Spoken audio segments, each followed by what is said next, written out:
Okay, nursing and providers' responsibility. This has been something that during survey, we have been lucky enough for them to kind of sweep it under the rug and say, hey, okay, just so you know, in the future, best practices, so on and so forth, that the state surveyors are telling us. Some of the people in here have had one of the nurses that I had brought on for my East Texas folks ask you for a lot of documentation, right? Ask you for all appointments that were done within the past year. She wanted to see that paperwork in front of her face. That was something I wasn't necessarily a fan of because that took time for you guys to get paperwork to show her and get that gathered together. That was what she needed to complete her annual assessment. But there was a purpose for that. I'm going to approach it in a different manner. I'm going to do it so we work smarter, not harder. And just knock that type of thing so you're not stuck at the end of the year when it's time for your renewal trying to get all this paperwork from appointments that you went through from the past year. So one of the things that we're going to do is we're going to change how we kind of do business with the nursing service as providers. Some of you guys have a lot of appointments. Some of you don't have very many, so it's not going to really impact you that much. But we're going to go through some of the suggestions. We're going to have resources, paperwork ready for you. Any questions, let me know. But we're going to work in real time, basically. All right, nursing providers and responsibilities. We want to communicate to the nurse. We want to communicate in real time. So it's here, changes are going to be in real time. So what that means is if you went to the doctor and if something changed or nothing changed, we have an appointment form that the nurse here, by the way, that East Texas nurse is no longer, my sister will be doing East Texas. And when I say East Texas, I'm talking about Tyler, Texarkana. We got people in Texarkana, y'all. Texarkana, Tyler, Hawkins. The thing with both you guys is that you guys lived in Dallas, so you already were familiar with the nurse. So we're going to get into telehealth too eventually. The Granberries are from Tyler, which she just met Jordan. So when you have an appointment, we need to communicate after appointment. There's two ways to do that. You can try to see if the doctor will fill out this appointment form. Sometimes they will, sometimes they won't. I've had them come back. They fax them to us and we see them and the doctor's actually filling these out. It's really up to your doctor's attitude. And you know that's true, right? It's really up to your doctor's attitude whether they're willing to do that or not. Some of them will say, no, absolutely not. See that appointment form? Some of them will say, oh, no, I won't fill this out, but you're going to get a summary at the end. Great, that's even better. Some of them won't say anything. And nowadays, I go to the doctor, I don't walk out with anything. If they're going to prescribe me something, what are they doing?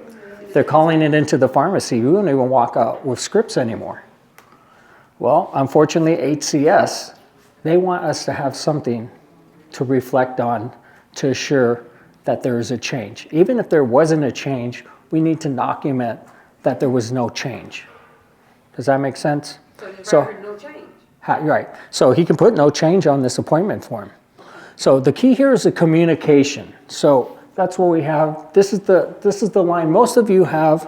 That's my sister is the nurse for eye care. Most of you have her direct cell number. If for any reason you still need to get hold of her, everybody is accessible through the business line. I'm accessible through the business line. The nurse, and when I have a case manager, that's extension 2, but the nurse is extension 3. Gary, who's our biller, you've heard his name, if you talk to him for whatever reason, And if you need like some type of proof of income, which I know some of you do from time to time, you can reach Gary through the business line too. He's in extension 4. Okay, so you don't have to.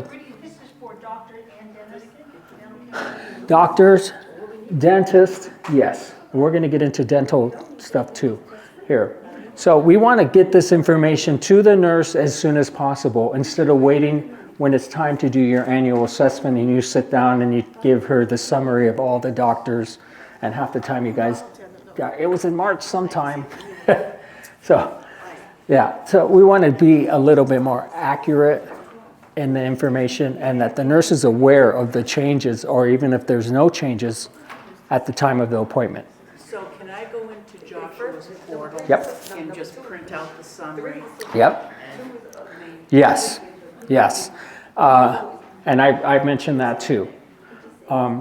So we want to act in real time. San Antonio people, I know you're going to be seeing this. We do got folks in San Antonio. They're going to be watching this video. Here is the email to the San Antonio nurse. If you want to email the San Antonio nurse the appointment form, you can definitely do that. Here's the email to the nurse for North Texas and East Texas, and that's the email there. Well, and San Antonio nurse does not have, is not on the business line, but this is her email. And some of you already do in San Antonio have her phone number. Okay, any questions about working in real time instead of working at once at the annual? So that's gonna alleviate all this paper trail. That's gonna alleviate having to go and get all of this documentation or write it down, stuff like that. If we can work in real time, if something were to happen, someone gets hospitalized, or there's an abuse and neglect allegation, or there's been a lot of inquiries from the state on people's services. They want to see that the nurse is up to par with the latest and most recent med changes, condition changes, so on and so forth. And this is the only way we can do that, is by communicating right after the appointment happens. A lot of you walk out with appointment summaries. Just fax that appointment summary, send it to the nurse. And then we save that in the server. So we have that to reflect on if we ever need to go back. She may call you and say, hey, I saw this appointment summary. You see you have a new medication. Let me train you a little bit on the medication. This is what this is, the side effects, so and so. That might be a secondary thing. That's just an added benefit for her training you. That's the nursing service that HCS provides you. And that would be part of her kind of reconciling the information, doing training if needed, and all of that will go in a note that will reflect to the state that yes, we were aware of this change and we provided training, so on and so forth. Here's the appointment form. You can email, fax, ask that the appointment summary orders. Sometimes you walk out with that. That's fine. Rudy, can you send that to our email? That right there. What's that? Can you send it to our email? The PowerPoint. Oh, can you send the what? This to our email. PowerPoint. Oh, the PowerPoint, yeah. Okay. We can send the PowerPoint to the email. Okay, consolidated orders. This is something that I will argue with the surveyor if they ask for consolidated orders. But consolidated orders is basically all your orders of all the medication. You can get this from, if you go to one pharmacy, you can get that from your one pharmacy. And they'll print it out for you. It won't have a doctor's signature on it, but it will say all the medications that the client is on. Those are good to get. Those are also good to have. But your appointment summary or that appointment form, if they put on there, usually they'll say, what's one of the antibiotics that's typical? Amoxicillin. Yeah. Amoxicillin 3 times a day, they'll write that on the appointment form. That's a doctor's order. So we don't have to do consolidated orders if we have several doctor's orders or appointment summaries that say this is what the prescription is. Then we don't have to worry about consolidated orders. But there might be a time where we don't have a lot of this stuff. Let's see if we can get a consolidated order. All right, so, but if we have everything, every time you go to a doctor's appointment, we don't need to worry about consolidated orders. Does that make sense? Like nurse may reach out for clarification or training once she sees the appointment form or the summary, whatever it may be. She may reach out and say, hey, I saw this, let me provide you for some training, or I need some clarification. Why did they exactly prescribe this? And then that will all be documented. We want to make sure that our nurse is aware, the program nurse is aware of medical changes when they happen. Oh, it's only if we have a change.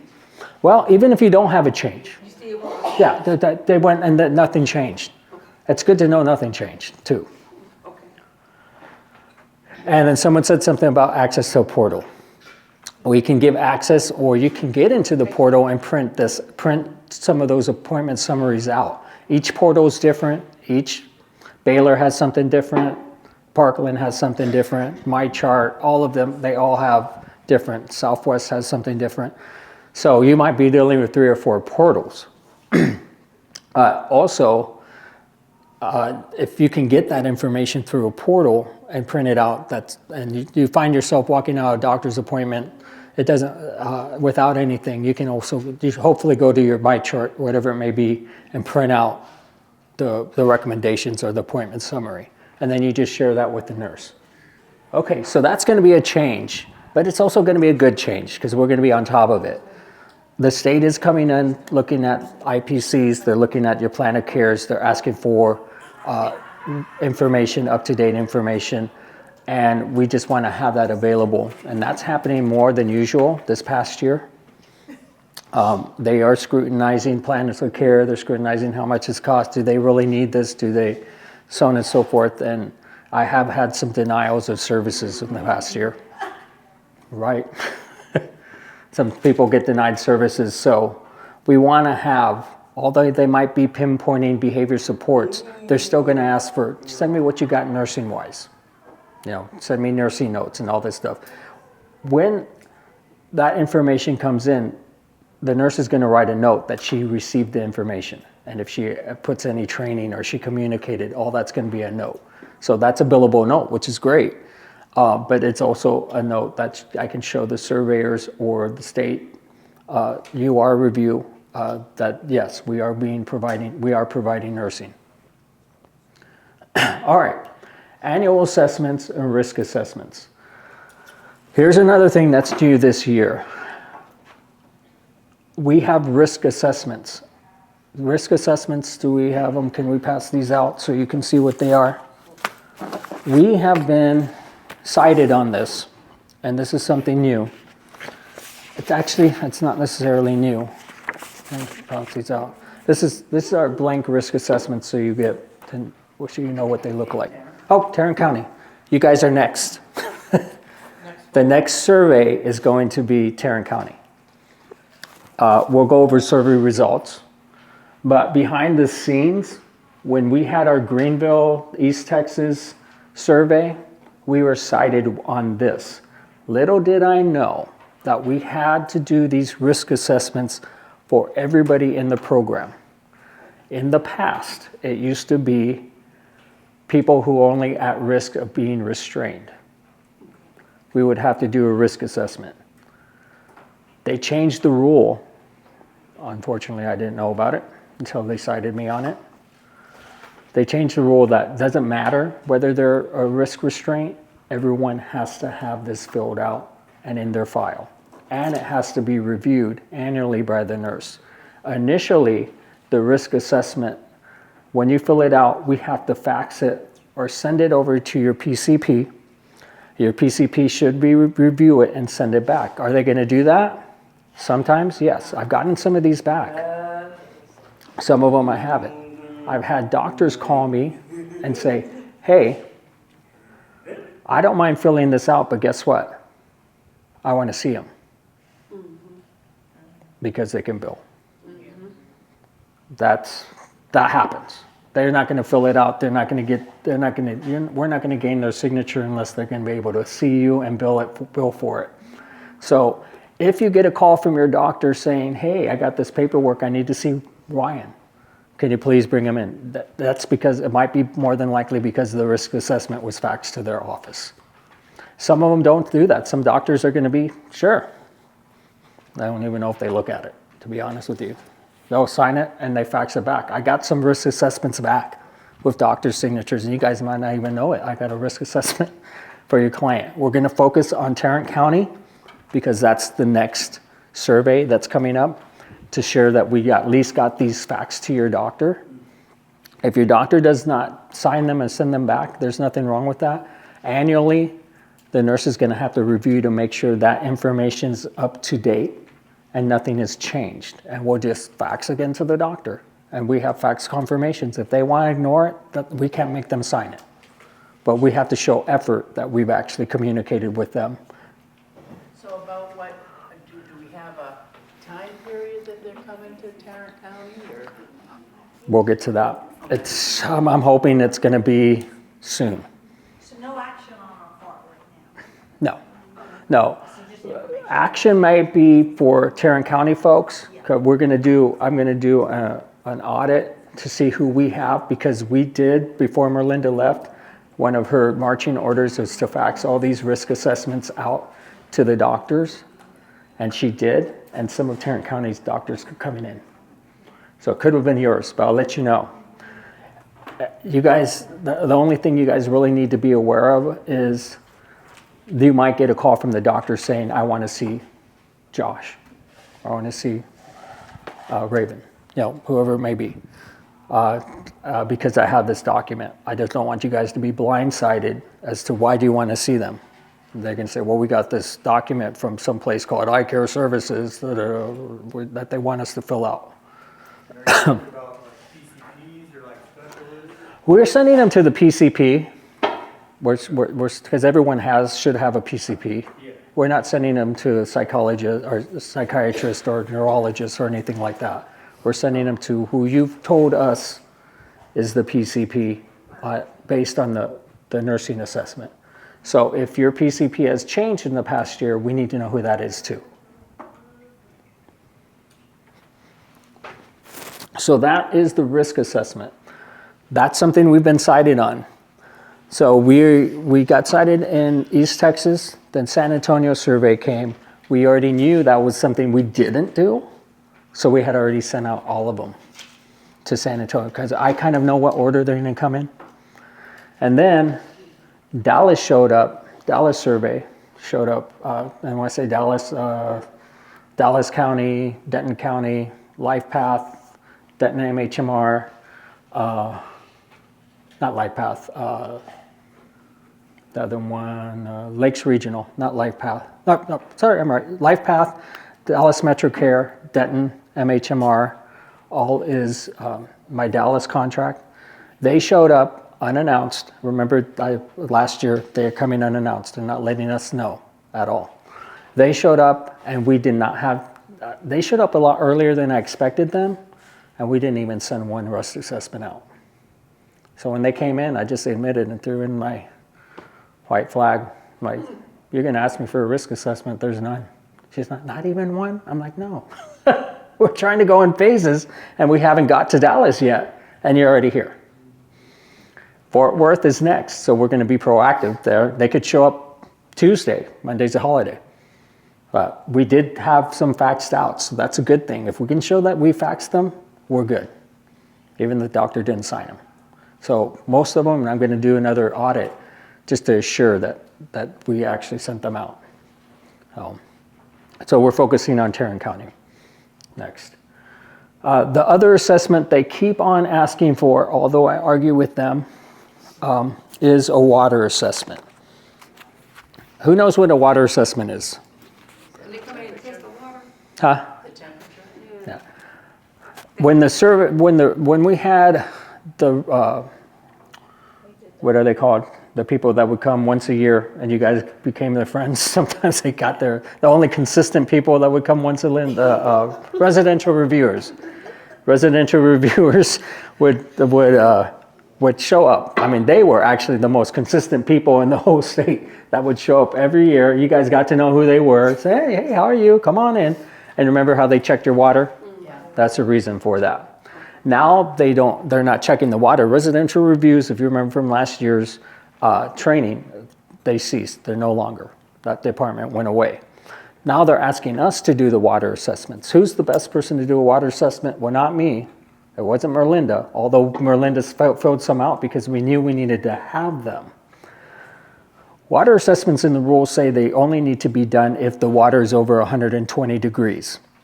I can say that till I'm blue in the face, people, and you might want to edit this out, to blue in the face to some of these surveyors, but they still are saying, I don't care. You need to have a water assessment. I mean, but they have, their water's at 100 degrees. You can go check it yourself. It doesn't matter, we still need a water assessment. So, for argument's sake, I'm tired. I threw my papers up in there, I'm like, whatever. So, there's 2 water assessments. If we have created one or not, I want you guys to do them today. So there's 2. Needs assistance. Independent, does not need assistance. If your client can regulate the water, if they can, raise their hand. Raise your hand. If they can. Okay, so that's the one That I just passed out. that you just passed out. So I got it right. Right. Yes, yes. She was The right. paper was right, the words. Yeah, were exactly. Okay, sorry. She was right. All right. Okay. So all you got to fill in is the part where it says name of individual, put the name. And then it has these 3 questions. Just put the name in each of those 3 questions and sign the bottom. And you can date it today's date if you want. Okay. Dependent people. If your client is dependent on you to regulate the water.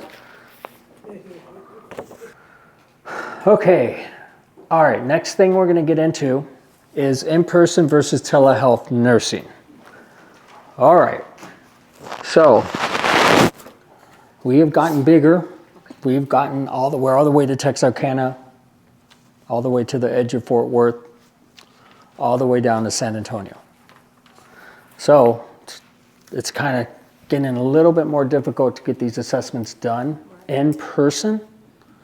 So we're opening up the option to have them done telehealth, FaceTime, Zoom, whatever, instead of having them be in person. Is there anyone in this room that's opposed to that? Doing a telehealth nursing assessment if we have to do a telehealth nursing assessment. If you're not opposed to it, great. I need you to sign the consent that that you consent for telehealth. So we have telehealth consents. Please fill them out. Nobody here has done telehealth except Mr. Powell, I think. You done telehealth with my sister? Tried, didn't go through. Okay. So yours, we just like to make sure it's backdated. If we never already did, but I had told her before you do it to send it already. So you may have already filled one out. We're going to try our best to do in person. But if not possible, I don't know if you go on news. My sister lives in Illinois. I'm sorry. My husband came from Illinois. So I fly her in every time that she comes in. I fly in, and we try to organize as much as we can to get as many people as she can see that have their assessments due within the 3 or 4 days that she's here. So now we're talking about telehealth. If you have telehealth through any other service, some of my behavior support people are getting telehealth. I need to reach out to them and make sure they have a consent. If not, we can give you another one for you to sign. Do you mind? Okay, here's something I want to emphasize a lot, is if you have speech, OT, or behavior supports, if you are on a schedule, or if the therapist has come in and said, I want to see this person once a week for 52 weeks, there's a justification that gets on your plan. An hour once a week for 52 weeks. If for some reason that starts to not happen, and they're coming in once every 2 or 3 weeks. We've had this happen. I need to know that's happening. That's service delivery. If there's a lack of progress in service delivery, please let me know that, hey, this person's not supposed to be, isn't coming in the consistency that they're supposed to be. They said they're coming in. I need to know it because I need to address it. Because then we need to have a meeting of minds and figure out, can you not do this service? Do we need to find somebody else? Or do they really need this service? Do we need to scale back instead? And this will be a decision that's made as a team, saying, yeah, I'm okay with maybe once a month as opposed to once a week. We got to agree on that. Then I have to make changes in your plan to make sure we don't hog up all those hours we hogged up. I got to let loose some of those hours and put them back in the piggy bank. If I don't do that, I'll get a citation. Okay, so that's very important to communicate if there is any changes in the frequency. If your frequency goes up, that's great. If I don't know about it, guess what? We're going to run out of units because it went up and I didn't know about it. And they're doing 2 times a week instead of 1 time a week. They recommended 1 time a week, but now they're doing 2 because they feel there's a need. That's fine. If we don't know about it, we could be midway into your plan and we've already used all the units. And guess what? They're sending me billing, and then Gary's sending me an email or calling me saying, we don't have any more units. I'm like, ooh, now we got to hurry up and do a meeting to add more units on. But that communication is very important. If you see any fluctuation from your therapies, either they go up or they go down, I need to be aware of them. Okay? When we do the quarterlies, and we're going to get back into quarterly visits, Marlinda was supposed to be catching that because we're doing utilization reviews, printouts, so we could see on a utilization review whether we're on track or not. That would have been lack of progress or progress, and we could address it then. That necessarily didn't happen. So it's a 1 or 2 thing. We're either going to catch it and I'm going to ask you what's going on, or you guys tell me, hey, this isn't happening, or this is what's going on. We're doing more instead of less, and then we can adjust. Any questions about that? ISS, if they're going to ISS and they're supposed to be going part-time, and then you decide, oh, they like it so much, let's go full-time. Guess what? If I don't know about it, we're going to run out of units. Same thing. Or if they were going full-time, then all of a sudden, they don't like it as much. I'm just going to send them 3 times a week instead of 5 days a week. I need to know about it because then we need to adjust. Okay? Okay. Units on the IPC until the service is acquired. We talked a little bit about telehealth. As we know, a lot of these therapists are doing telehealth. However, you may want speech, but you want speech in person. I'm not going to put speech on the plan until I find a therapist that can do it in person. What we're doing is we're putting speech on the plan, 8 hours for an assessment, and that 8 hours was writing the whole year of your IPC. And then we're like, nothing has happened. I changed that policy to where when we acquire a therapist that actually says, yeah, I'll be able to do it, I'm going to commit, then we'll sit down and we'll put the units on the plan. Okay, same with dental. Dental, they're looking at very closely. If you're not using the $2,000, you've gone to the dentist, you go to the dentist once a year, and you only get the dentist only charge $250, guess what? We're going to reduce it down to like $300, $400, just a little bit more. But that $2,000, I can't have that $2,000 ride for the whole year if you only using $250 of it. Does that make sense? And dentists. If you're going to change dentists, I need to know ahead of time because I need to have a copy of their license and I need them to sign certain documentation before they even see the patient. So there's lots of dental changes. People are changing dentists for whatever reason. You have the right to do that. We just got to make sure that we have a dental license already in place in our possession, and we can get that online. We can get that online if we know who the dentist is before you even go. We can do a search and we can print it out. Then we have to email or fax the documentation I need them to sign. And that signature has to be dated before or on the date that they see the client. So any dental changes, I need to know. Also, if you're changing dentists, here's a big issue that we've been having. Disability dental, if you're going to disability dental, that's not an issue because they trust eye care services and they invoice us. And we pay our bills.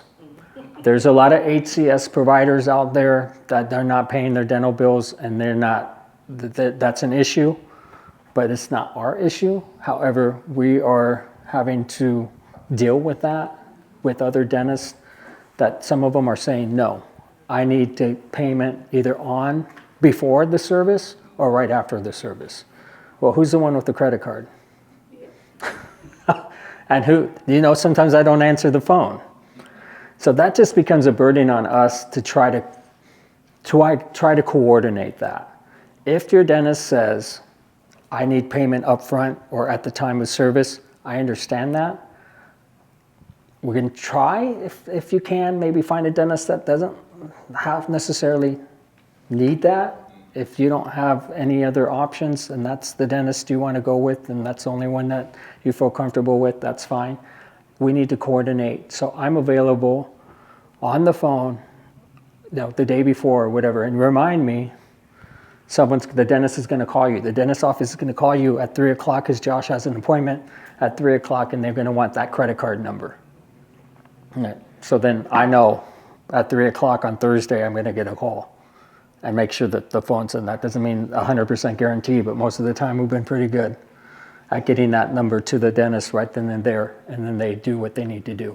The last thing I don't want is that you guys are sitting in the dentist office and they're not letting you in because they can't get a hold of me for a credit card number. The same, but you still need Just let me know ahead of time that they're requiring a credit card number before. Okay. If you're changing dentists, try to get with a dentist that's able to invoice, and we'll pay it. We're going to pay it. That's changes. So invoice over credit card, or prefer invoice rather than credit card. Host home notes. We went through this training last year. If you were not here last year, not seen the training on how recommendations on how to write host home notes, let me know. We have a YouTube channel, and that training is on there. The only thing is not all the time, there was a learning curve and people started writing comments. But then I'm still seeing them, I'm watching guys. I'm still seeing them come in, okay, you started writing comments and then all of a sudden you stop. Writing comments is gonna make you in the clear for a billing audit. It is. It's gonna secure that this is a note. It's not just, yeah. We went through that last year. So please remember to write comments on your HCS notes or your host home notes. What's that? Survey results. All contracts have been done in 2025. I've had all the contracts done except for Tarrant County. Tarrant County could come any time now. It's over a year due. Surveys have always been, since the past 3 or 4 years, have always been late. Sometimes 2.5 years late. And that's a lot of documentation. Luckily, Dallas was the last one that we did. Then we had San Antonio, then we had Greenville. All of those surveys were done within the past 5 months, I think. So, Tarrant County, hurry up so I can go on a long, long vacation. So, then they show up unexpected, unannounced. But Tarrant County, we're going to be ahead of it, at least for 2 people, I think. Tarrant County is actually one of my smaller contracts. East Texas is bigger than Tarrant County. Tyler, hey, Greenville back there, Hawkins. You guys have outnumbered my Tarrant County contract. So there's about 8 people in Tarrant County. So it's not a whole lot. I will be reviewing those charts, reviewing what we have. If I'm missing anything, I'll reach out to you guys and let you know, hey, we don't have this. We did your notes on time. We're still having issues with getting notes on time, but there are not so many people as it was before. The notes being turned in Ferdinand helps me do with that process to see who's turned in the notes from the previous month. And then we try to give you a courtesy email, hey, we need them. That's one thing that if they show up on the 5th of January, the 5th of February, they show up on the 5th of February and they might be okay with not having January notes, but if they show up on the 25th of February and I don't have January notes, that's an issue.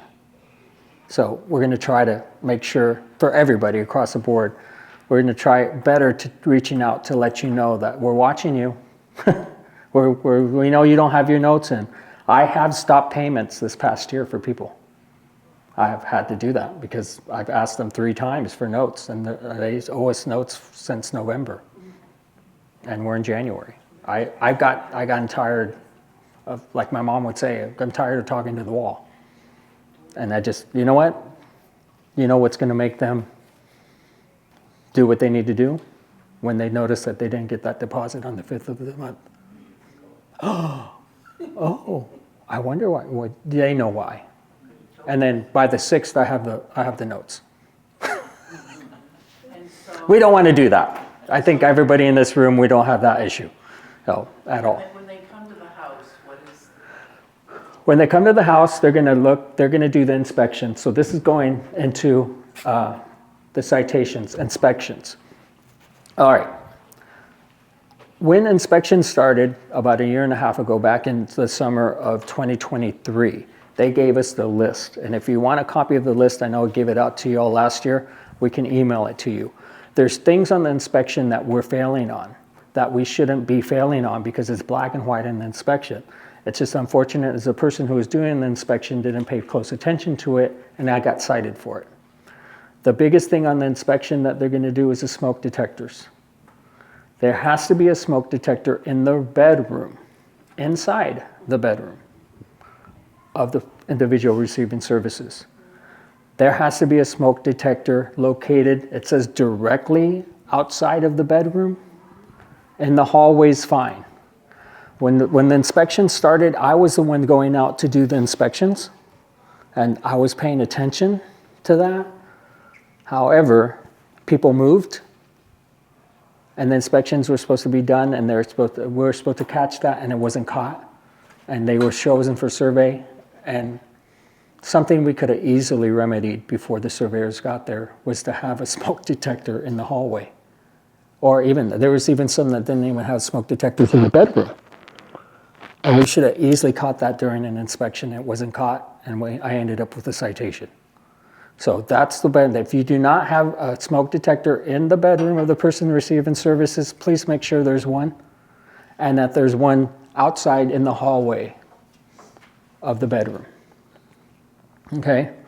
We did have another issue with someone who moved, and the room was not necessarily had a means of egress.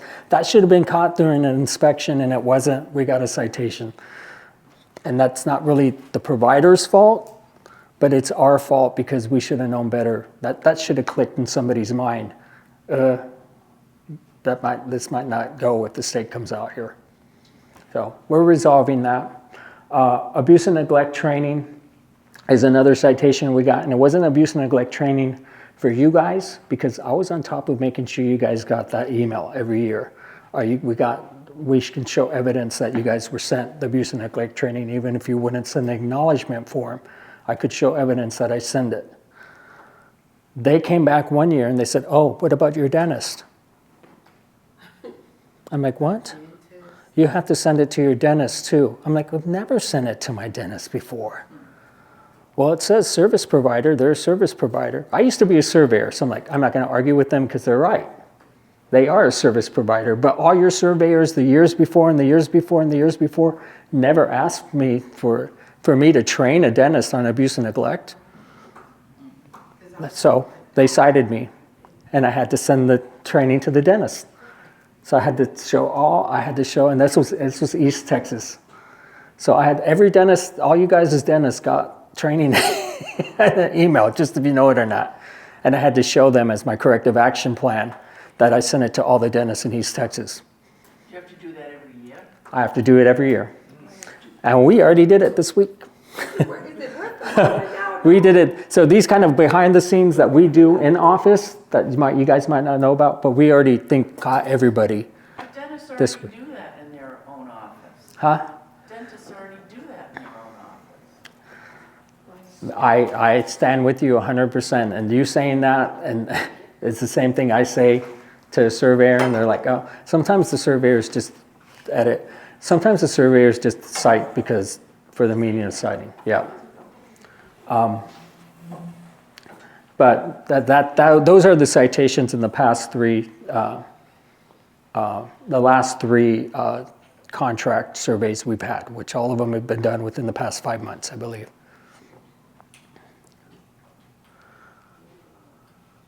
Okay, on-site visits by TMHP. Who has had an on-site visit by TMHP yet? I know somebody's in there. What is it? Where they come and they take a picture of your house Oh, yeah. and they have you sign an acknowledgement form. Yeah. Yeah, okay, yeah, yes. I just got an email Friday afternoon on another 4 residences. I think yours is one, Allison. And I don't know for everyone's address off the top of my hand, but you'll be receiving correspondence from me to find out when you're available. They're really flexible. What I like about this is they're really flexible. They're like, give me a day and a time between Monday and Friday of this week. They're pretty open.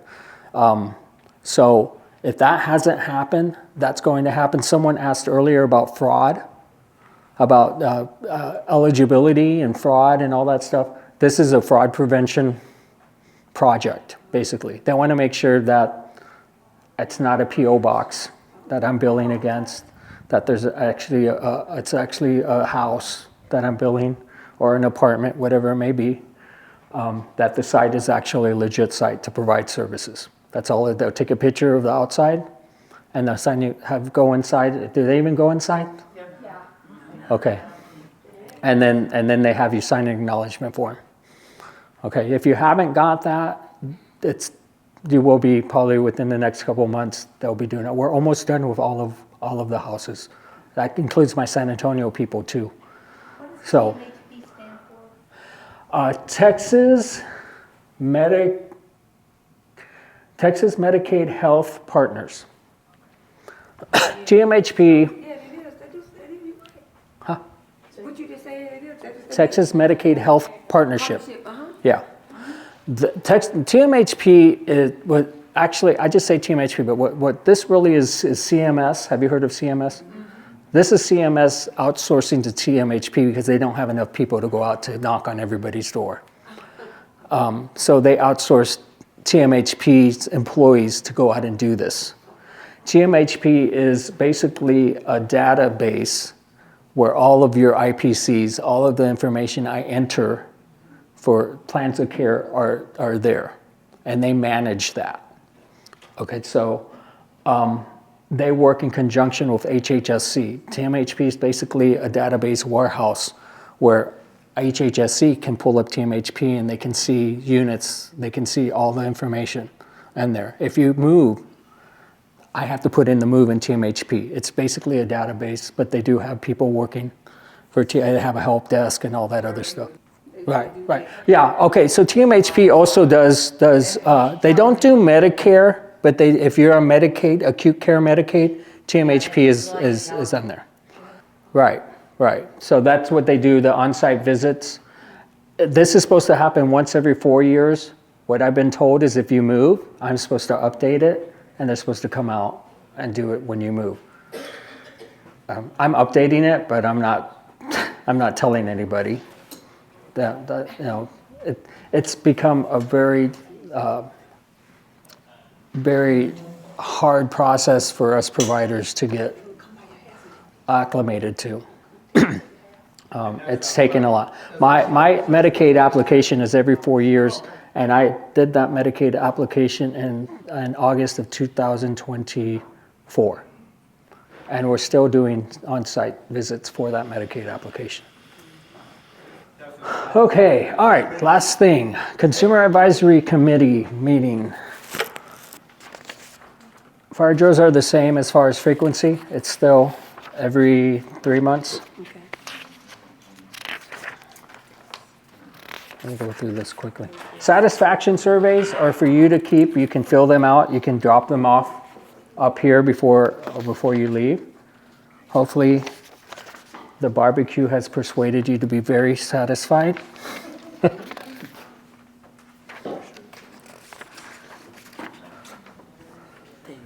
And what we're going to do now is what's called a consumer advisory meeting right now with the minutes here.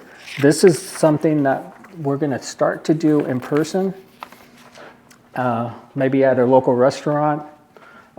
This is the advisory meeting minutes. And I might do one in East Texas, so East Texas people can participate. I might do one in Tarrant County. I might do one in Dallas surrounding area. But these are things that we need to go over. We go over as a committee. If you want to be part of the committee, let me know. Send me an email. Hey, I want to get invited to this the next time you have it. We'll probably have it. It'll probably be during the week, maybe a lunch somewhere at a restaurant. You come in, we're going to go over. It's going to just be chit chat, but we have to go over these bullet points. Okay, at least annually we have to do these at least annually. But what I do is we do them quarterly.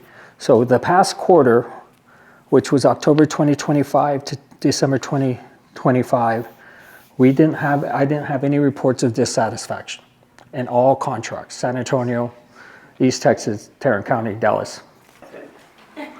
All right, that is it. I'm sorry we went over a little bit. Any questions about what we went over?